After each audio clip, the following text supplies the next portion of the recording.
In this segment, I'm going to be talking about Track 1 by Native Instruments, which opens inside Reaktor. And it's a cool little instrument that has a bass section and a kick section that are related in the way that you control them. And they also have another version of it where it's got the step sequencer, and it's actually both the bass and the kick in one thing. So today I'm going to be talking about just the separate bass and kick sections, because that's what I've been using the most and sort of learning about. And so far I've got the bass one up on the screen here. And you can see that it's got an oscillator section, then a modifier, which is related to the stuff down here, I believe. Then there's your filter, and then you've got an effects section, which you can insert distortion or flange, phaser, that kind of stuff. Equalizer, obviously, and output has a compressor there if you want to use that, and a ducking envelope. So lots of stuff. And the thing also that is here that I've learned about recently, I sort of glazed over it the first time I was using this, actually for the first year that I was using this, is these things in the middle here, so classic, super, West, FM, modern. And I've been reading in the manual about them, so let's just check out the actual definitions of what these things are. So classic is a dual oscillator that morphs from a sawtooth to a square waveform with adjustable pulse width. Super is a sawtooth waveform oscillator that is mixed with 6 additional variably detuned oscillator instances. It's crazy. West is a wave-shaping oscillator that morphs between 3 special waveforms and applies additional wave folding. FM is 2-operator frequency modulation with easily controllable frequency intervals and deep modulation index. Modern is a wavetable oscillator that smoothly morphs between 2 wavetables and applies special warping to the waveform. That's all very technical stuff and synth talk, but basically it just drastically changes the sound. So when you're using it,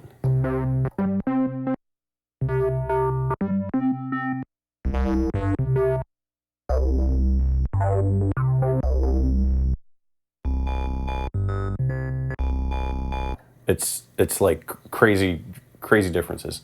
And so those are all sort of for each preset, and I'm still trying to get my head around exactly how this works. I guess there's like some sort of initial sound that they shove through these things, and then that's what creates the variations of them. So like if you go to a different preset, let's see. Yeah, so this one, and then go through it.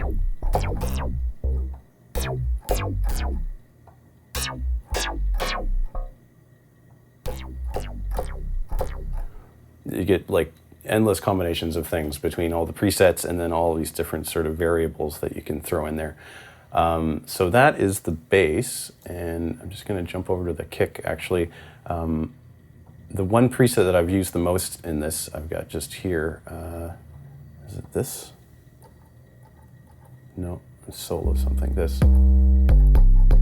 Yeah, so this is called Anti-8, and it's in the kick instrument. And it's this crazy 808 sound that has this beautiful clicky top to it, and it's just warm and thick and has portamento, and I just sort of gravitated towards this. So I've used this on like a number of things so far.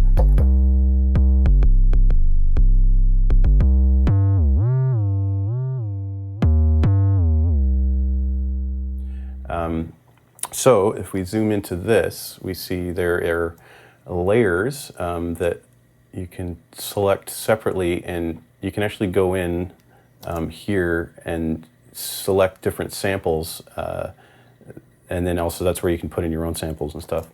And then there's a global blend between them, so you can sort of crossfade between them, and a global tuner there. Let's sort of zoom back down there. Whoop. Come on.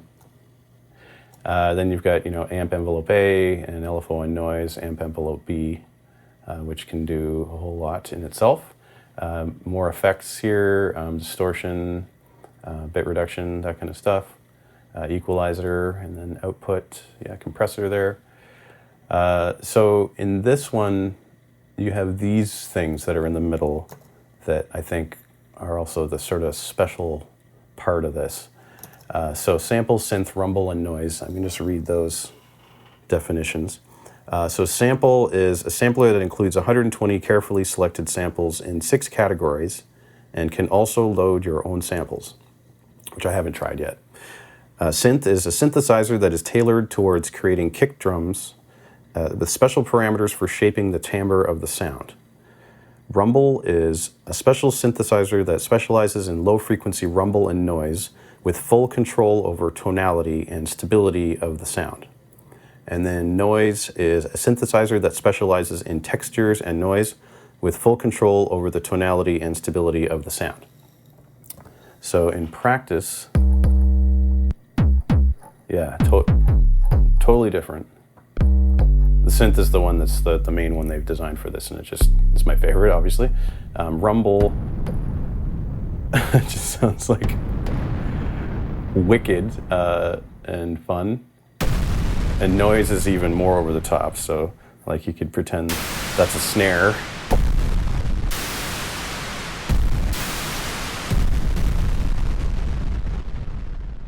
Oh wow, that's crazy. So yeah, and what's cool is because you have the layers, you can make one side of it normal, and then if you go to the other layer, make it crazy. And sorry, I'm sliding all around here. And have whatever blend of this you want. So let's just mess around here. I've got this bass loop that I made. And here is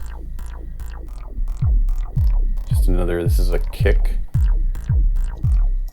Let's see. There we go.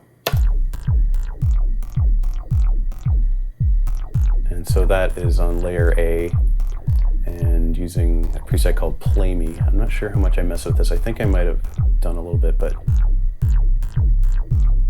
there's adding more drive to it and raising the cut frequency. Let's see. So I have a different bass that I made that's like an arpeggiated. That's pretty dirty.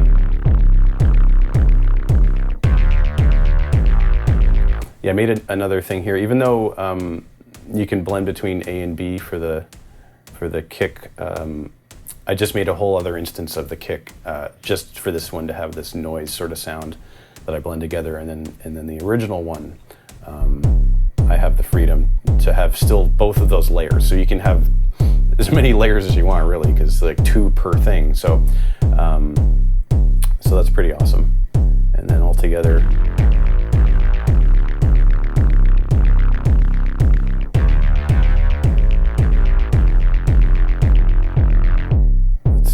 This is going to do here. Come on. Okay, here we go. So, yeah, that's like, whoa.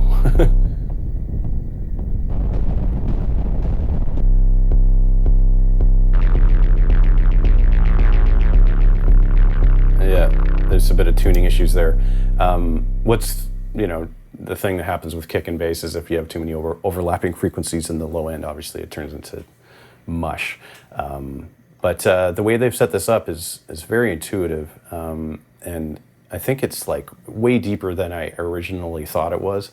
And I'm so glad that in the last couple of days I just sort of accidentally clicked on one of these things and was like, whoa, there's a lot more to this than just the presets that I've been playing with for a long time. So I hope you got something out of this, and if you have this program or if you're thinking about getting it, I definitely recommend it, and I'm going to be doing a lot more with it in the future. See you soon.